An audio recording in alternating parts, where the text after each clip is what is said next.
Welcome back to the channel Peace and Nature. My name is Easy Glaze, and today I'm changing my car battery for my 2019 Bolt EV.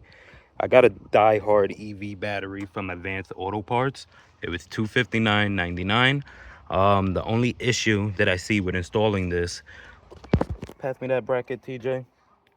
Yep, this bracket right here. When you go to take your old battery off, it comes from here and it's down. And then you see this bolt hole right there. There should be a hole down there. Now the problem is this battery is a little too wide and covers the hole.